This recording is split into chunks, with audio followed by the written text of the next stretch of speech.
Chapter 1, Trump's Rise. Donald Trump sat in his office on that cold New York morning, surrounded by the towering buildings of Manhattan. The Trump Tower, which stretched high into the sky, was not just the headquarters of an empire in real estate.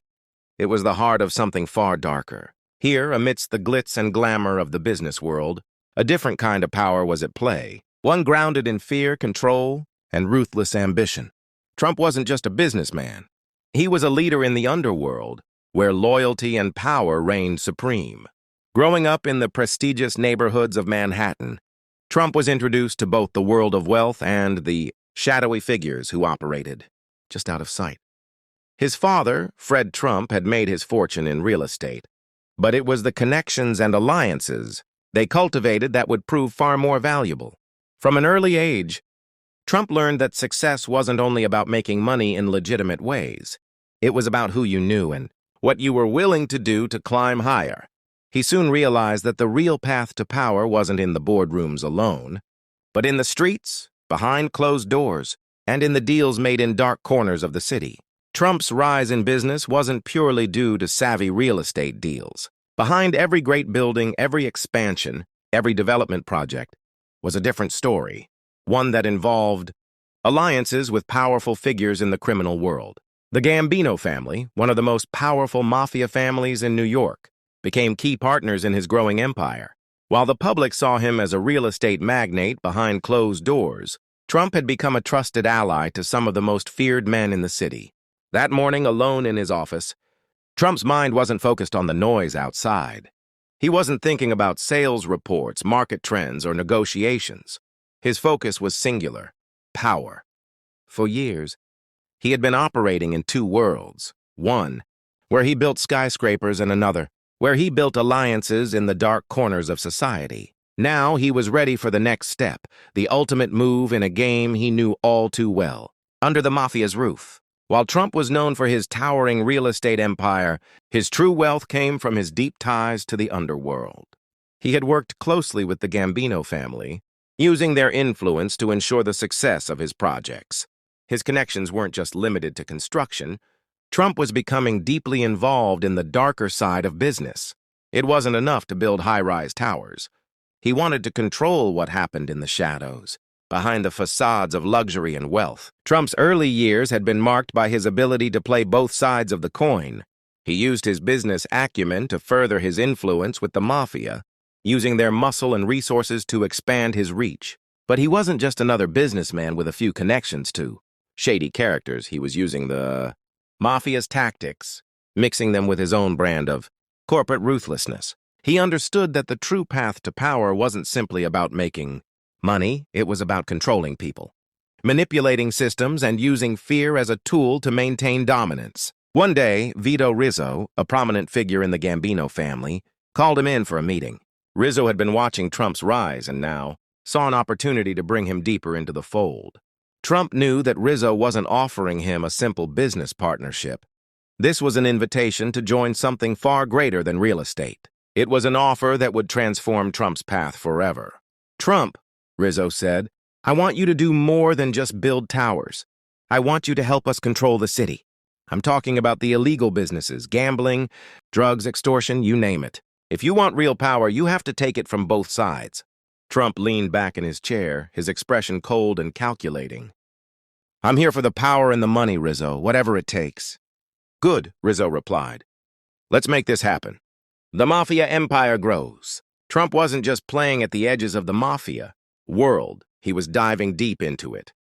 With Rizzo's guidance, Trump began to take control of not just real estate, but also the illegal businesses that fueled the underworld. With Gambino's support, Trump expanded his influence.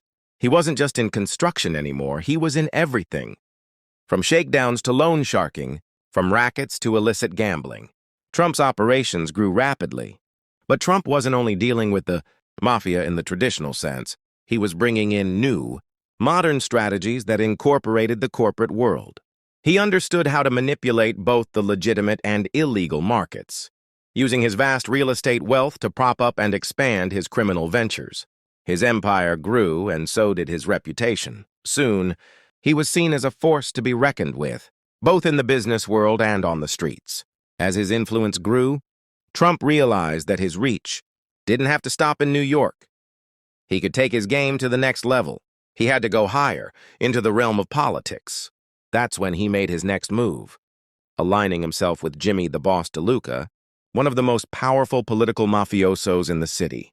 DeLuca had connections all the way to Washington, and Trump knew that aligning with him would give him the power to control, not just the city but the entire country. Political power. With DeLuca's help, Trump was able to solidify his political connections. He knew that the real way to control things wasn't just through money, it was through power. Soon, Trump was involved not just in real estate and illegal rackets, but in politics, pulling the strings behind the scenes and making deals that would ensure his dominance. But Trump's ambition didn't stop there. He had bigger plans, plans that involved not just building empires, but controlling them from the top. His ultimate goal wasn't just to be the king of New York's underground. It was to become a force in Washington, a figure who would wield influence on a national scale. To do that, he needed to take out the biggest players in the game, and the Vance family, one of the largest real estate dynasties in New York, was standing in his way. They controlled vast swathes of the city's property, and Trump knew that to rise to the top, he had to eliminate the competition.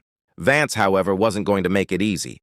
He was ready to fight, but Trump was prepared to do whatever it took. "Vance," Trump said in their first meeting, "if you don't get out of my way, it won't end well for you." Vance knew Trump wasn't just talking about business. It was a declaration of war. And war, in Trump's world, meant taking no prisoners. Chapter 2, The Transformation of Power. Trump's decision to step deeper into the shadows wasn't just a business move. It was a declaration. He was no longer simply a real estate mogul.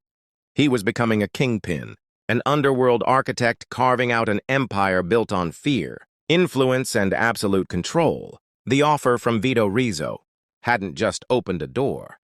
It had unveiled an entire underground kingdom, and Trump intended to rule it, an empire ascending. Trump blended mafia strategies with corporate discipline. Backed by the Gambino family, he began to dominate Manhattan's construction scene with surgical precision. But real estate was only a facade. Behind every deal, there were illegal transactions, money laundering through luxury condos, kickbacks to union bosses, and silencing competitors through intimidation or worse. Casinos, off-the-book nightclubs, and high-stakes poker dens became his new frontier. They were excellent fronts for laundering cash and establishing deeper control in the city's nightlife economy. These establishments brought in not only money but leverage over police, judges, and politicians who frequented them in secret. Soon, Trump wasn't waiting for opportunities. He was creating them.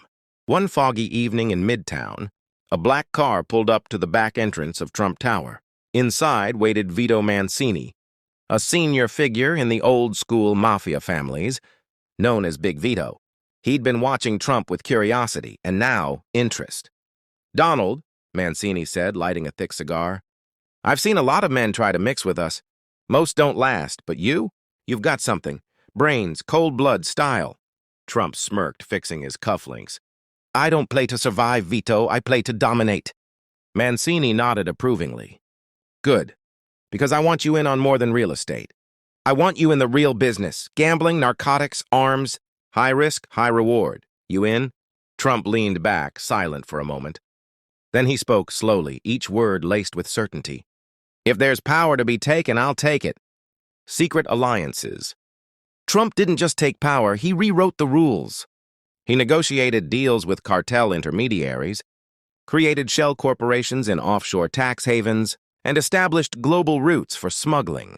High-end goods, everything from rare diamonds to illicit pharmaceuticals. And all of it funneled clean money back into his luxury properties. But this growing power brought new enemies.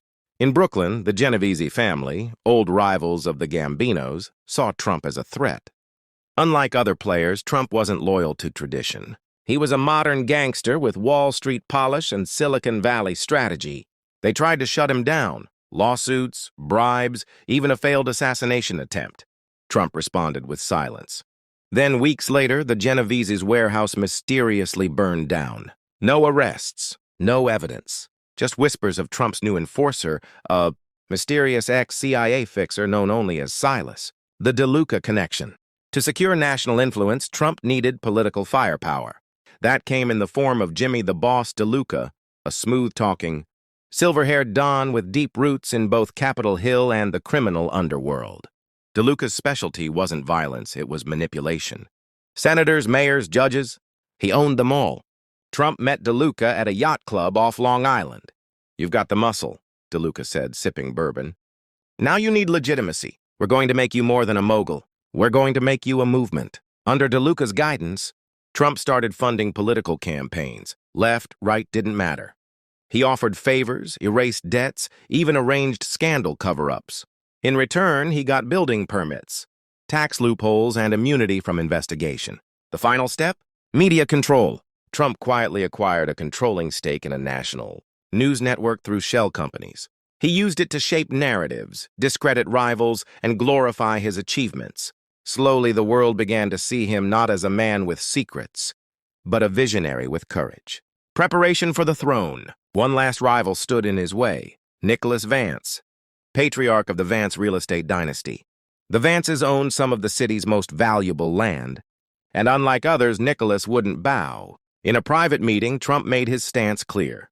"This city only has room for one king," he said. Nicholas stood tall. "You may own the shadows, Trump, but I own the skyline." Trump smiled coldly. "Then we'll see whose empire crumbles first." That night, a scandal broke. Allegations of financial fraud against the Vance Corporation. Bank accounts were frozen. Partners fled. Within weeks, Nicholas Vance was ruined. Behind the scenes, Trump had orchestrated every detail. Now there were no more rivals, only followers.